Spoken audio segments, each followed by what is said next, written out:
Guess the food challenge. So माझा item हा आहे. And this is mine. Okay. So तुझा आयटम व्हेज आहे की नॉन व्हेज आहे? Non-veg. तुझा आयटम व्हेज माझा. तुझा ब्रेकफास्टचा आहे का डिनरचा आहे का लंचचा आहे? माझा ब्रेकफास्टचा. तुझा? माझा लंच आणि dinner. Is it in the form of करी?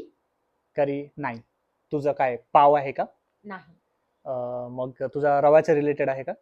नाही. ठीक आहे. आता माझा टर्न क्वेश्चन विचारण्याचा. Chicken sandwich? नाही. पाव आहे का त्याच्यामध्ये? नाही. हे ऑलरेडी प्रश्न विचारलाय तू. अच्छा. मग तुझ्यामध्ये राईसच्या रिलेटेड आयटम आहे का? येस. सर गोल आहे का? येस. इडली, नो. उपीट, नो. राईसच्या आता माझा टर्न ना, थांब ना बोल. आता. ते एडिट कर आता तू. आता चिकन सँडविच नाहीये हम्म. तुझं, तर मग चिकन बिर्याणी? नाही. नाही.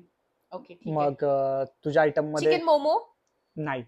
मी लंच आणि ब्रेकफास्ट म्हटलेलं आहे. सॉरी, तू लंच आणि डिनर बोललेलं. राईसचं तू बोलली आहे ना? आहे. मग तुझा फ्लॅट आहे का आयटम? फ्लॅट. हा, डोसा. येस. तुझं काय होतं? Chicken burger. आम्ही चिकन सँडविच म्हटले होते. तुला माझा